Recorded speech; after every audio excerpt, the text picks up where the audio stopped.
If you haven't heard about Anchor by Spotify, it's the easiest way to make a podcast with everything that you need all in one place. Let me explain. Anchor has tools that allow you to record and edit your podcast right from your phone or computer. When hosting on Anchor, you can distribute your podcast on any listening platform like Spotify, Apple Podcast, and many, many more. It's everything that you need to make a podcast all in one place. And best of all, Anchor is totally free. Download the Anchor app today or go to anchor.fm to get started.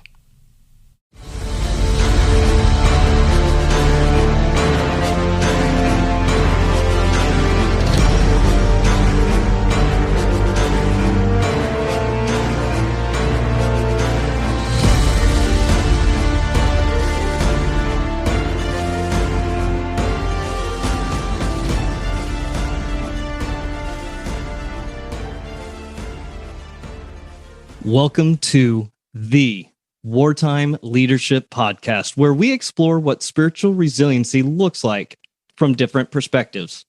We often focus on the physical, emotional, and social areas of resiliency, but often neglect the spiritual pillar. This looks different for everyone.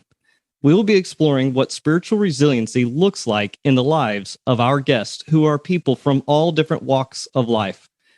Tonight's episode is sponsored by Success Draft, where we help you transform your dreams into drafted plans. Head over to successdraft.com to get started on your future today. This episode's guest is Jeff Rasley, and let me tell you, he is the author of 13 books. He has published numerous articles in Newsweek, Chicago Magazine, ABA Journal. He is an award-winning photographer. His pictures have been taken in the Himalayas, the Caribbean, the Pacific Islands, and are located in multiple different journals. He is engaged in social activism. He was an advocate for the renters' rights as the leader of the first rent strike in Indiana. He has served as a lobbyist and president of the Indianapolis Tenants Association, and as an attorney for legal services organizations. He has been the lead counsel on 2 class action lawsuits on behalf of prisoners within the state of Indiana. Jeff founded legal clinics at 2 inner city churches and was the lead plaintiff in a class action requiring the cleanup of the White River after it was polluted by the industrial chemical spill. Jeff is the director of 5 other nonprofit organizations. He is a partner in the ebook publishing company Midsummer Books. He is the U.S. liaison for the Nepal-based Himalayan Expedition Company. Jeff is a graduate of the University of Chicago, magna cum laude. He is also, during that time, he was an academic all-state football team member and letter winner in swimming and football. He then graduated from Indiana University School of Law. And then, on top of all of that, went to Christian Theological Seminary and has a master's in divinity, which he was magna cum laude in. He has been admitted into the Indiana U.S. District Court and the U.S. Supreme Court bars. And to top all of that off, Jeff, I believe you are a Kentucky Colonel. That's a pretty amazing feat by itself, too. But then you were also a member of the college football team that was known as the worst team in college football. I guess you had to do all the other stuff to kind of make up for that. Yeah, it all sounded like what you were reading. My mother must have written the script until you got to that. Well, you have lived what many would refer to as the Renaissance man life, Jeff. Like, where does it end? Like where does it begin? Where's it end? This is amazing bio. Well, thanks. I'm not sure I'm looking forward to finding out where it ends. Touche. But it began at Fort Leonard Wood, which is where I was born. Oh, okay. Fort Leonard Wood. Yeah, there's a lot of people in my line of work that don't like those words put together. Yeah, well, I've been back a couple times to visit, and I can see why. Since I was only 6 weeks old when my dad was discharged from the Army for the second time, I don't have an original recollection of it, but having visited it as an adult, it, I can see why my dad was happy to get out. I can imagine. Well, hey, Jeff, why don't we start off with 5 easy questions? What is one thing you find repulsive? uh, Okay. An experience. Well, first of all, it's something I find repulsive in daily life is cheese, unless it's on pizza or cheesecake. I don't know why, but I've always had an aversion to cheese. But with a little more depth than that, what I have found repulsive in mountaineering expeditions is the smell of my feet after several weeks of trekking or climbing, and the only the only cure is to find a glacier-fed stream to dip them into. Oh, and I bet that absolutely feels amazing, almost like heaven. Yeah, but unfortunately, you don't want to dip the boots in because you don't want to be hiking in wet boots. So you still got that lovely smell. Yeah, those blisters would not be enjoyable to say the least. Right. Yeah, that's for sure. All right, so who is your favorite superhero? Well, as a kid, uh, Superman, because he could do it all. I mean, what can't Superman do unless kryptonite gets in the picture? Um, so, since then, seeing my kids grow up, because I have 2 boys. In fact, one's a captain in the Indiana Army National Guard. Um, but having watched them grown up and fall heroes, my older son, the one that's in the Guard, his favorite was Batman, and my younger son, who's in the Hollywood business, his was the Flash. And so I think there's something about personalities. So I'm sticking with Superman, but my the son that became a military man for some reason was attracted to Batman, and the one that's involved with movies and TV went for the Flash, and that's got to tell you something. I think you know what? I think there's a book idea in there somewhere. Maybe that's number 14. There you go. All right, so here's the deal, Jeff. I have 2 plane tickets. One is to somewhere that you have already been, and one is to somewhere that you have not been yet. That one's probably going to be pretty hard for you.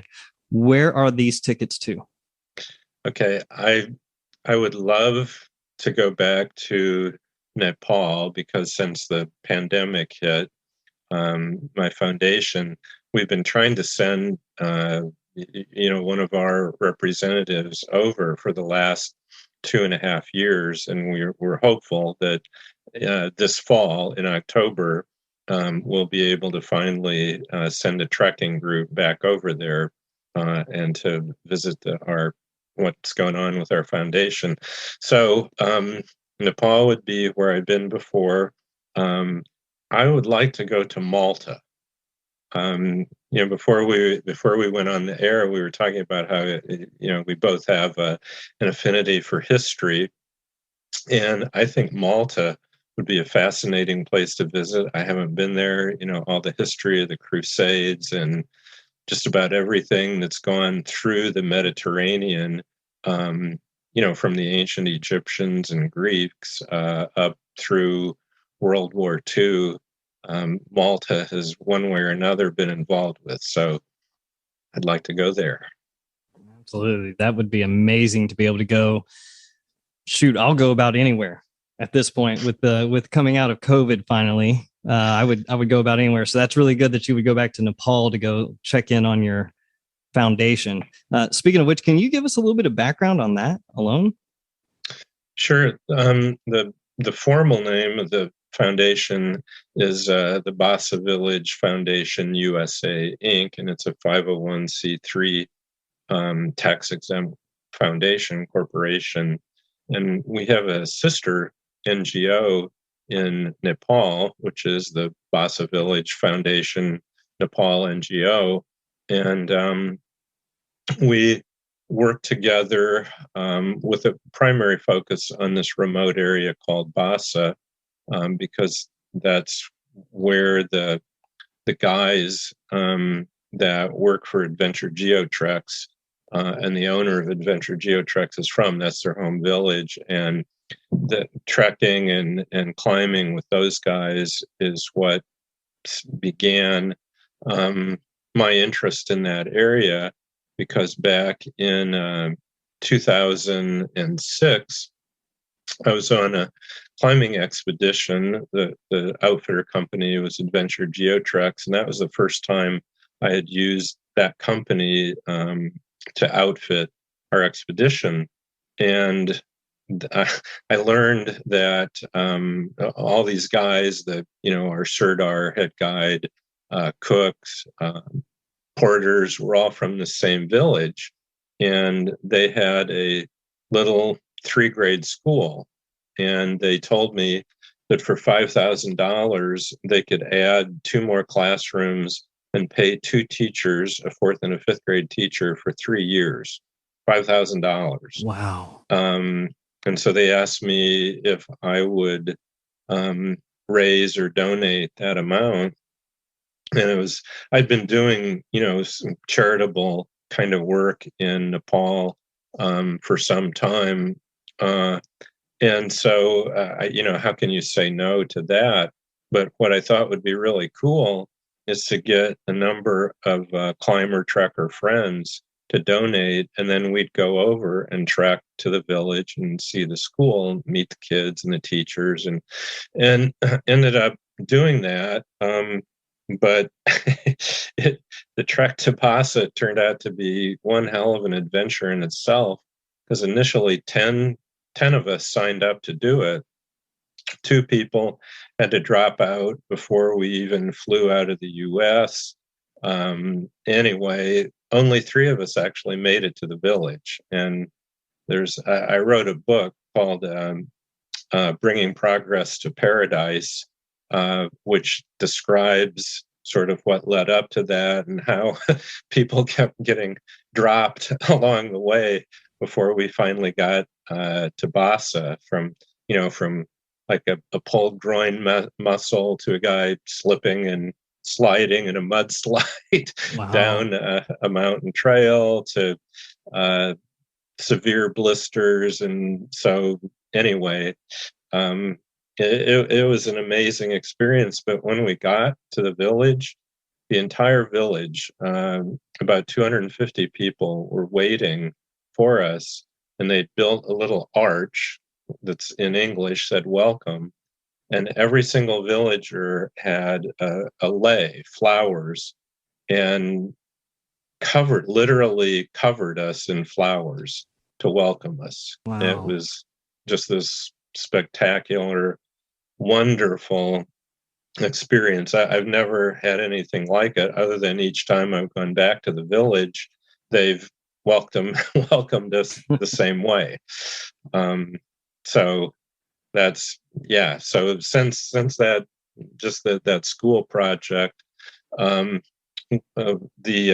original group evolved into this foundation, and we've built another school, helped build with the government a medical clinic, and done a whole bunch of other projects, water project, hydroelectric project, and things like that in that area. There's something to be said about that, just simply because you found a place on Earth that you loved.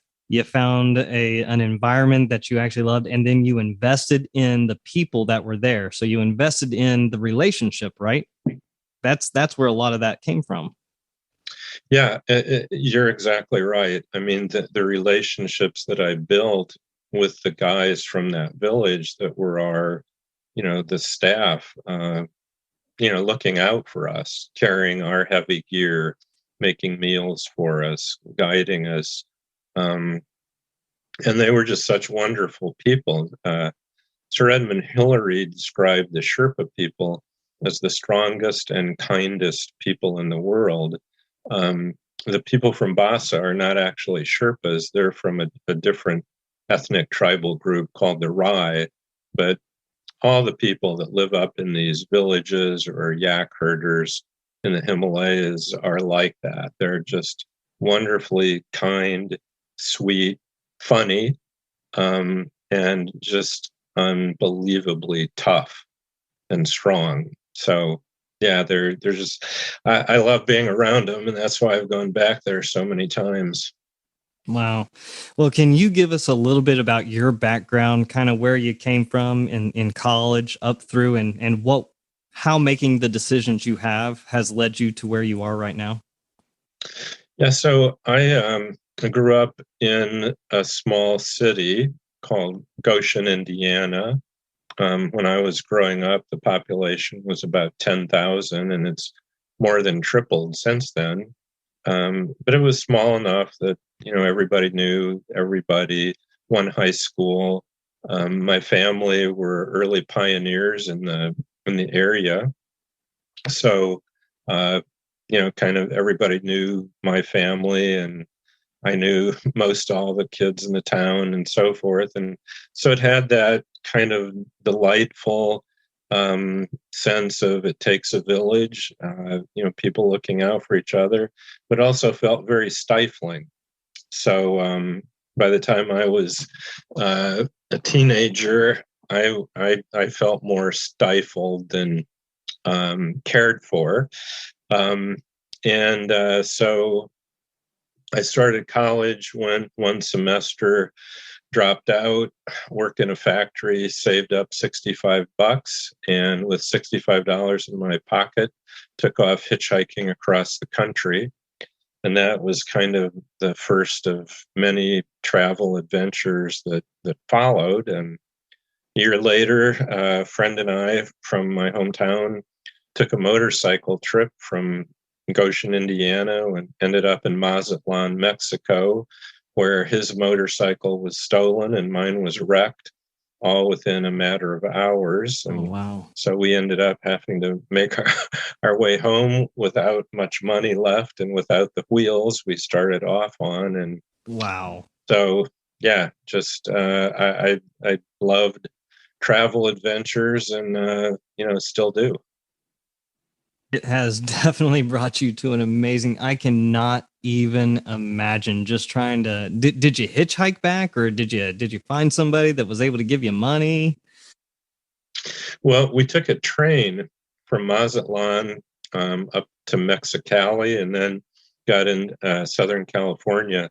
And I had an aunt and uncle in the LA area, so we stayed with them. Actually, my cousin, who was older, um, and she kind of looked out for us for a while. My aunt and uncle did, and then we hitchhiked home. Hitchhiked from LA to Goshen, Indiana. And here's another amazing little twist to this. This was in 1973 when the Arab oil embargo started. Oh, And we were wow. in Colorado in the LTD with five guys, teenagers from Rochester, New York, who picked us up after they got kicked out of Las Vegas for being underage gamblers.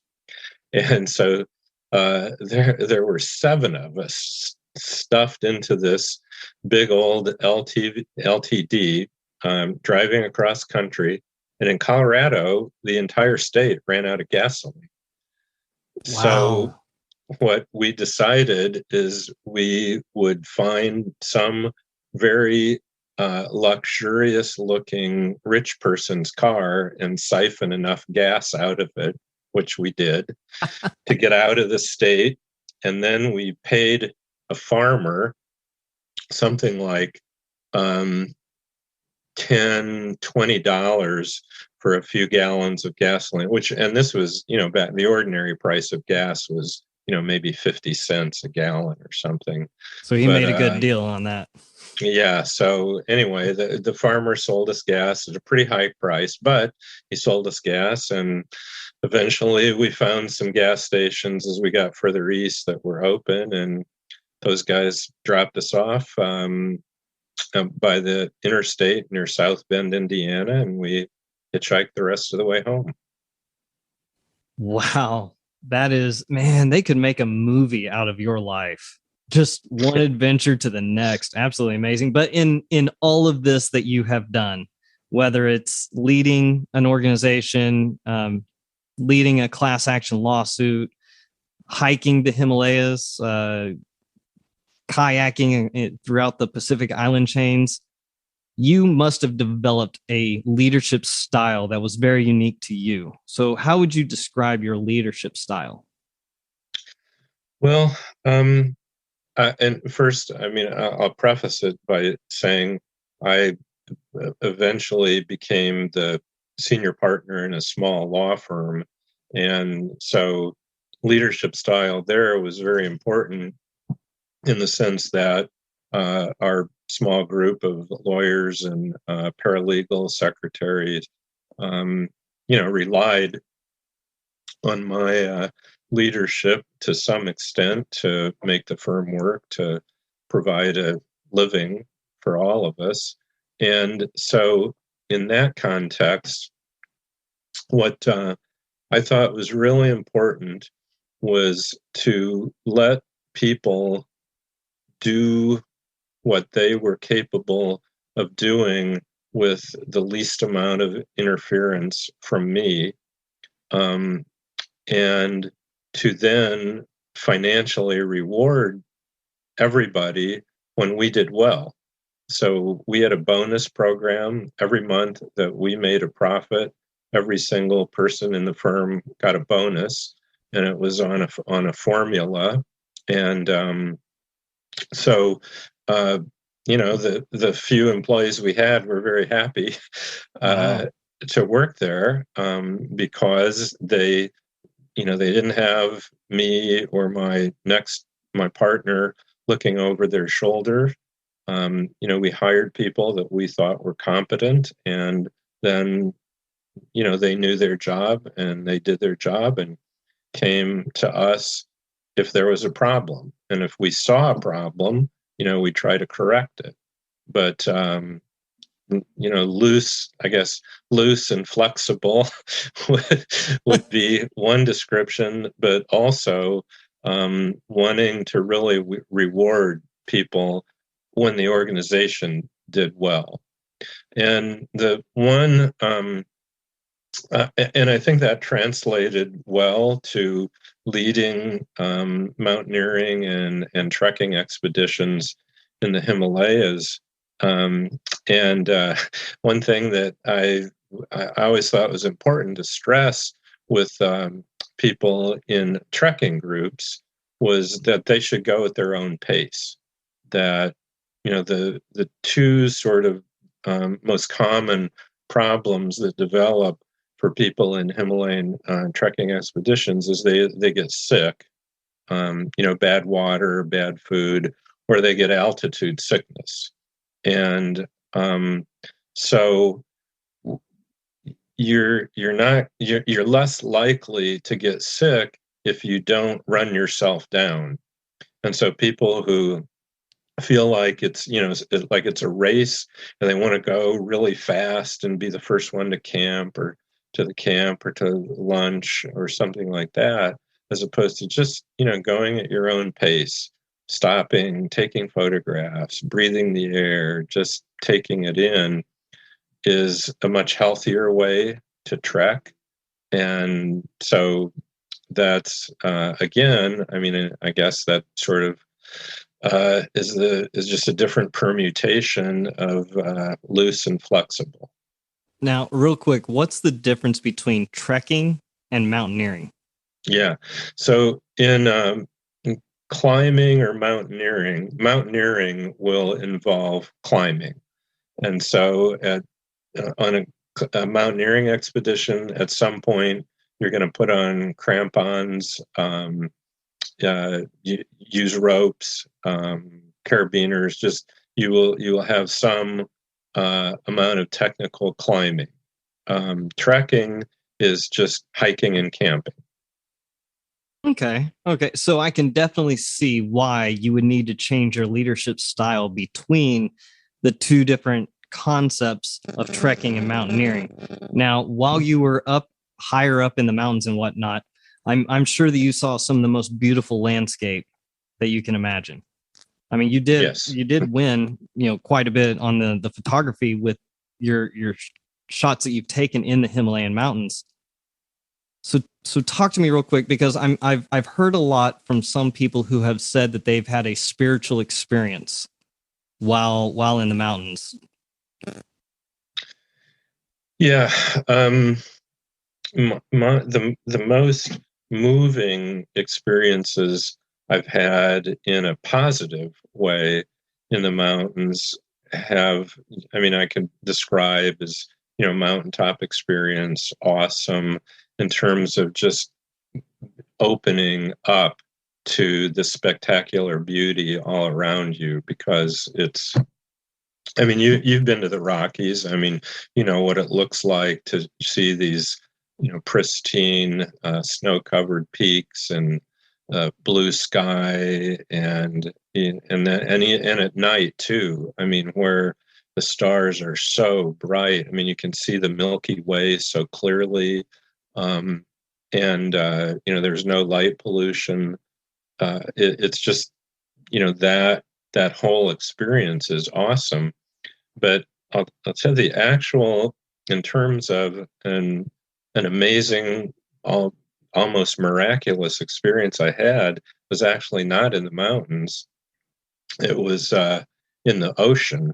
I was solo kayaking in Palau, which I've done 3 times. But the first time I did it, I got lost, and I had been paddling all day, and I missed this turn into an inlet where I was going to camp for the night. And this was, I think, my second or third night out. And in the Rock Islands of Palau, there's hundreds of these little islands, and I was supposed to turn into this inlet, or what's called Jellyfish Lake Inlet, because there's a lake inside this island, this bigger island, that has jellyfish in it. And so I was going to camp there and then hike in and swim with the jellyfish. But I missed this turn, and the side of this island was just sheer rock with mangrove jungle, and there was no place I could beach the kayak. And I kept paddling, and for a while, thinking, oh, well, the inlet's further down here, so keep paddling. Eventually, I realized I'd made a mistake, but I was convinced there had to be some place I could beach the kayak on the side of this island. And, well, finally, I had to just give up and turn around and start paddling back. And I was absolutely thoroughly exhausted, because I effectively paddled for about 10 hours that day. Wow. And I thought, I don't know how I can do this. And right about that time, a shark bumped the bottom of my kayak, and it was big. And I was just starting to freak out. And so I just stopped and put the paddle across my knees and started praying. And what I was called or felt I needed to do was something I'd learned from my very first Sherpa Sirdar in Nepal, which was, he said, when you're feeling upset or anything, just meditate and say a mantra. And in Nepal, the most common mantra is Om Mani Padme Hum, and it's a Tibetan Buddhist mantra. But instead of doing that, I decided I would just start singing the hymns that I had grown up with. And so I started singing the Gloria Patri and, those old hymns that my great grandmother used to sing along to me. And I started paddling again. And it was just this I felt like I was just starting from the morning. I didn't feel tired at all. My body just felt infused with strength, and I had no problem paddling for about another 2 hours back to find the inlet. And then this to cap it off, it had been a very dark sky. It was a cloud covered sky. Even the moon, there wasn't even any moonlight, which was one of the reasons it was dangerous to be out paddling when it was so dark. But so I rounded the inlet, and the inlet was like two long arms, and then this bay. And just as I rounded in it, the clouds opened up like a curtain, and the moon came out, and it lit up this inlet and turned the water this lovely shade of green, and the mangrove jungles on both sides just lit up in an even brighter green. And it was just like this huge sort of green welcome mat opened up for me, with these curtains of mangroves. And I paddled up and got to the end of the inlet where there was a dock, and set up my tent on that dock. And which was just this, I mean, it was a wonderful, amazing. But then to go sort of in the other direction, after I got settled in my tent, and thought, wow, what a beautiful, wonderful experience. A storm blew up, and the wind was so strong, I had to lie spread eagle, holding the tent down from being blown over, even though I had attached it, bungeed it to the dock, the planks on the dock. And I barely kept the tent from being blown off that dock into the water. But I did, and survived, and then swam with the jellyfish the next day. Well, forget about that red carpet. Your saving grace was that green carpet kind of lit up on your way in. There's a lot to be said about when something happens, and just the fact that the storm blew in shortly thereafter is saying a lot as well, that you were protected from the storm as well during that time. Yeah, I mean, it's that experience just sort of encapsulates the highs and lows of life. I mean, kind of the extremes. Within a few hour period, I experienced sheer terror. I experienced awesome beauty. I mean, you mentioned the spirituality. I mean, I just felt spirit filled, and then and then not exactly terror, but just this, having to grit it out, just hang on for dear life to that tent. So yeah, really great range of emotions, all within a few hours. I think the word you used, grit, is definitely one to describe it really, really well. So speaking of that spiritual side, what comes to mind whenever we say spiritual resilience? Well, for me, because of the experiences I've had in travel adventures, where it's just at times have been really, really tough. I mean, I described one, but I've had experiences in the Himalayas where I got altitude sickness. this was twice. I was high up, had altitude sickness, actually 3 times, and had to make it down, and I could barely walk, but I had to just put one foot in front of the other for hours and hours and hours. And, when I would first starting, have terrible headache, feel nauseous.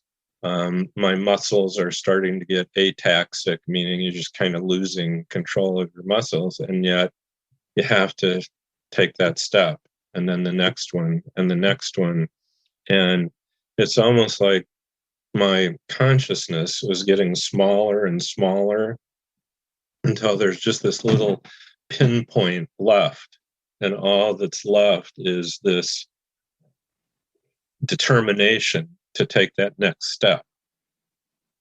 And it's on that point of where it's feeling like this is a matter of survival.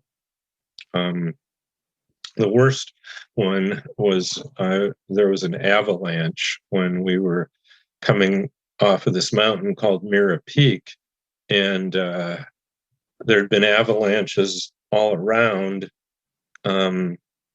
But we knew where the avalanche dangers were, and so we weren't in any of those areas until when we were coming out, and then we had to go over this one high pass to get back to Lukla, which is the village that has an airport, and the snow had built up thigh deep, and it was not, it hadn't consolidated well because it was actually kind of warm. And when we got to this pass called the Zatra La, we saw 3 Nepali porters up above us on this high ridge. And then we heard an avalanche start. And so we started running down the side of this mountain, but these guys were trapped, and the avalanche killed all 3 of them.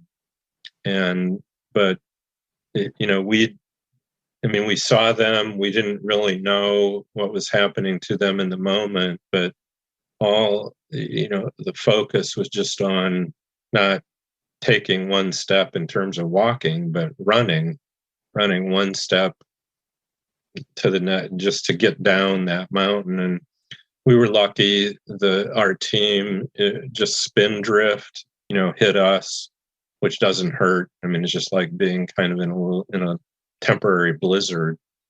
But we couldn't see those guys, and our porters were actually trapped on the other side of the avalanche. But everybody in our team eventually made it out, and those porters were from a different mountaineering expedition. But so that was not a great experience, but again, grit, survival. Wow. So how would you say, I seem to be saying wow a lot when you speak, just simply from the experience and hearing what you've been through. And then I cannot imagine what the sound of an avalanche sounds like racing towards you. So I can just, I only have the chance to be able to imagine what it would be like to have to turn away from that, to face your fear running down away from it. That's just... Yeah. Well, the sound is this deep roar. It's real deep. I mean, kind of like a Harley Davidson motorcycle in the distance. Because I've always been with experienced sirdars, meaning chief guide, those guys are just more sensitive to everything in the mountains. And we were at the top of this pass, and he just said, just stop. And I was not the leader of this group, but our lead, because you have a guide who's really the leader, but then you have kind of the organizer who's the leader who organized it. And Tom who's a much more at that point experienced climber than I was our leader. And Seth was the name of our Sirdar. Seth said, "Stop." And, we just kind of froze. And Tom said, everybody just spread out and start running. And Seth said, "Don't spread out, just run." And so we all just, took off beeline. And one of the members of our group, Judy, fell down, and Seth and Tom just picked her up and were running for a little while with her, sort of, like a cartoon character. Her legs were moving, but they weren't, her feet weren't on the ground. And Wow. Then they let go of her and we made it down. All right. So in looking at those situations and in those types of scenarios, how do you cultivate resiliency, spiritual resiliency, especially in yourself? Well, I think it starts with having a good foundation in life. I was very lucky, I think. I had a loving, caring mother and father, an older brother who beat me up regularly to teach me resilience. But I think, the people who I really admire are those who develop grit and resilience and spirituality, who didn't have that kind of foundation that I did, where I feel like I was, given so much. Now the term we throw around, the term privileged, and I think that can be misused, but I think it can be correctly used. And I was privileged. My dad had a good job, and so, like I said, I grew up in a town where people looked out for you. And so I think that, kind of gave me a level of confidence.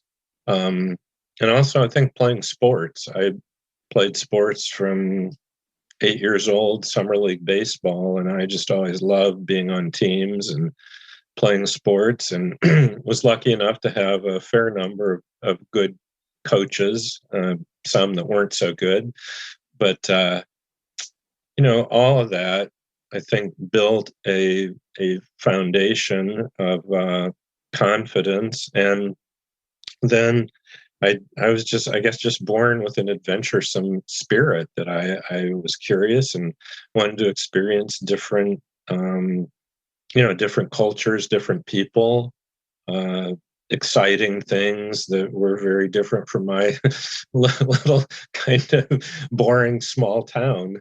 And yeah, and I also, I should say that church also was a part of that. I grew up in the church. Eventually my own theology is very different from the conservative Presbyterian theology I grew up with, but the people in the church were loving. For the most part, practiced the great commandment of, love your neighbor as yourself and love God. And so that was just inculcated into me. Yeah, I always love that verse just simply because it doesn't tell you who your neighbor is. It just says to love your neighbor. So just not knowing who your neighbor is going to be at any given time. I teach a class at Butler University in philanthropy, and we use as the second text we study is the Good Samaritan story. And, it's just such a wonderful story about loving your neighbor, because, the Samaritan was the enemy of the Jews. And yet the two big shots, the priest and Levite, passed this poor guy by. But the one who acted as the loving neighbor was, not the neighbor in the sense that you would think of, but was the other. So, yeah.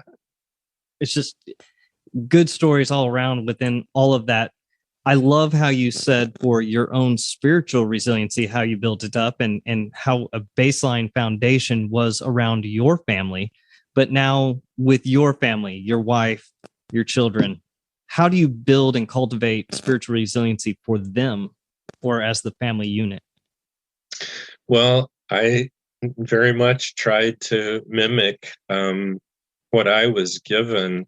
In fact, um, our house in Goshen was on a little river, and so I even duplicated that. My wife and I, we lived in the same house. Our first house is the same one we live in, but it's on a river, and so my kids grew up like I did, getting to swim in the river and fish and catch turtles and frogs and crawdads. And even though we're in a big city with a metropolitan area of over 1 million people, I managed to, or we, my wife and I managed to find a home where my kids got to enjoy a real outdoorsy kind of Tom Sawyer youth like I did, childhood, and so that was part of it, and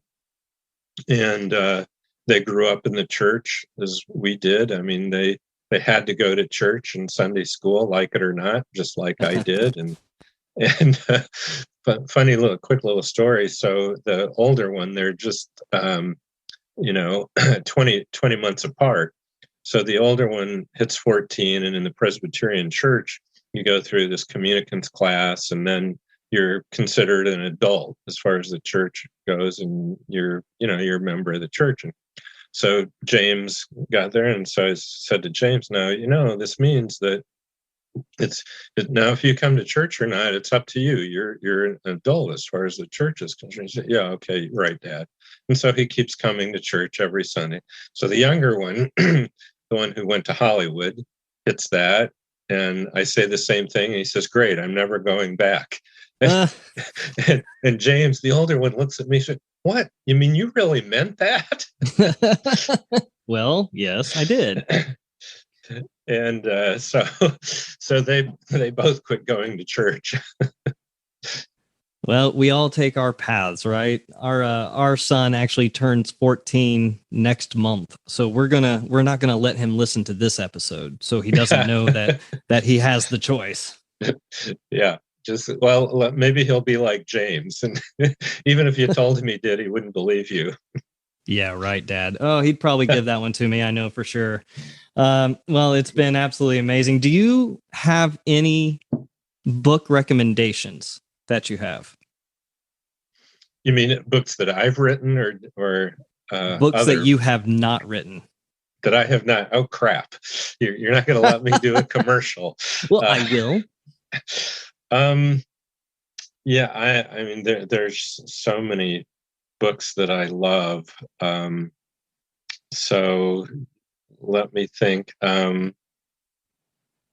Well, okay, I am right now we have a University of Chicago book club here in Indianapolis, and I didn't choose this, but I'm currently rereading, which I read this a long, long time ago, the book 1984.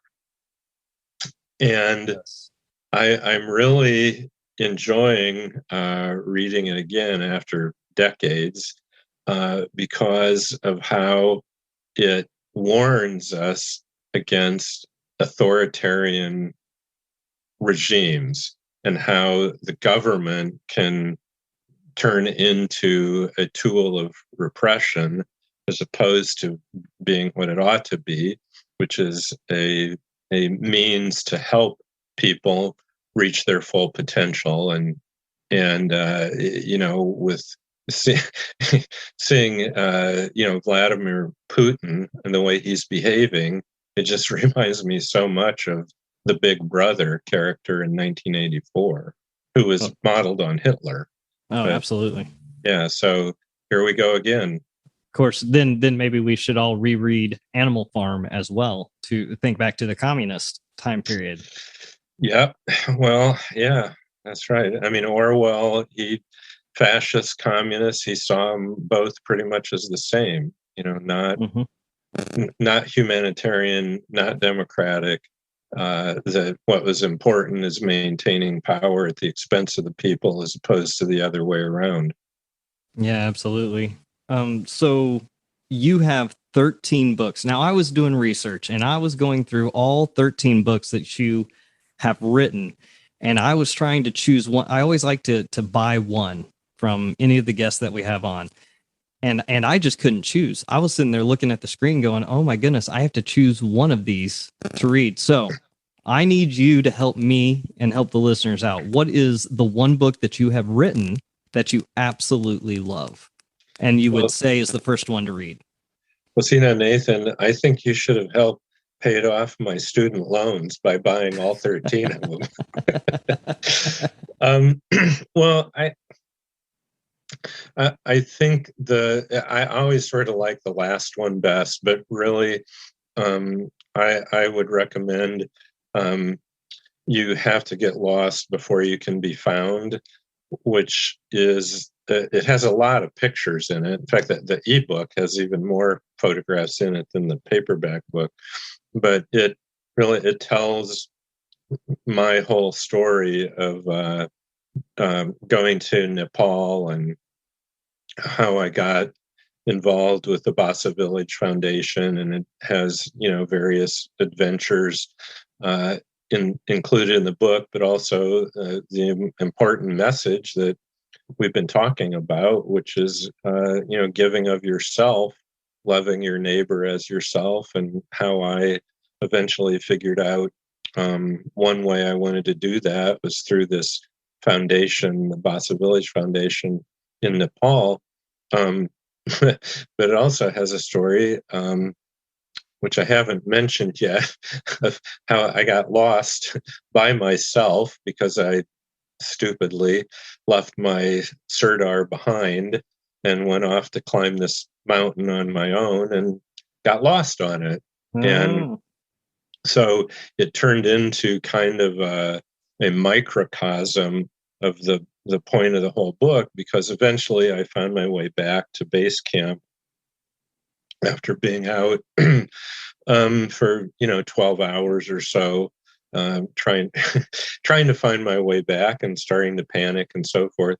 But in the sense of joy of finding my community again, and how we hmm. really are social communitarian animals, that we need others, we need to be part of a community, and contrasting how I felt to be isolated and alone, as opposed to then being reunited with my team and our group, and being around a campfire, and everybody was so happy that that I made it back, since they were all out on the mountainside looking for me.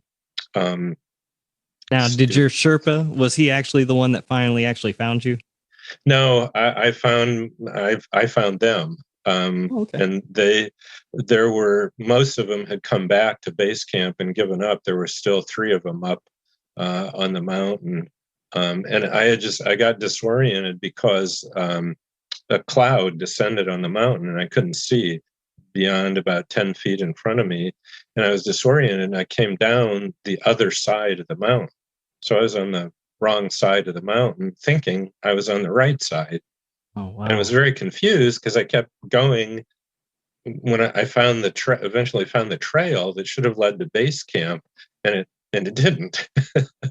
And so then I'd go back the other way, and it didn't that way either. And anyway, so So so you I said that, had to get lost before I could be found. well, so that will be the first book I pick up. And apparently the second one is your latest one because you said that was your next favorite one, a pickleball soap opera, Love, Murder, and Pickleball. What is Well, that about? it's a novel, and it's Mark Twain said you should write what you know.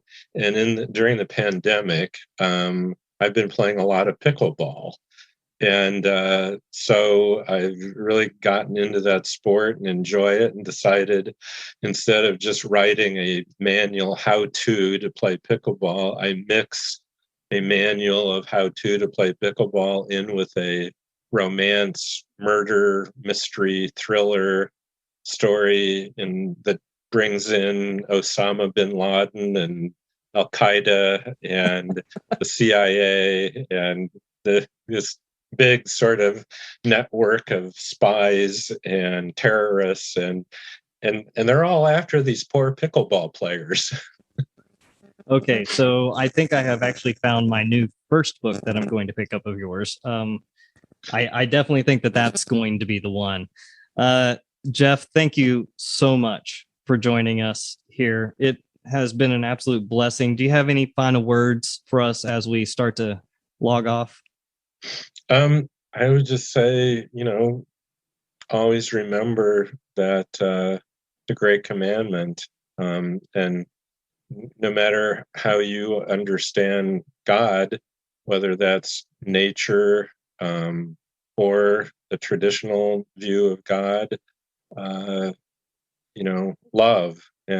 love your neighbor as yourself, and be adventurous. Absolutely. Be adventurous. Today's episode is only possible thanks to my friend and producer, G. Frazier, with 369sounddesign.com. Jeff, you are the one with the hardest job out there because you get to make me sound good. We are blessed by the entire team here at the Wartime Leadership Podcast. Be blessed and see you next time. Thanks, Nathan. Absolutely. Thank you so much, Jeff.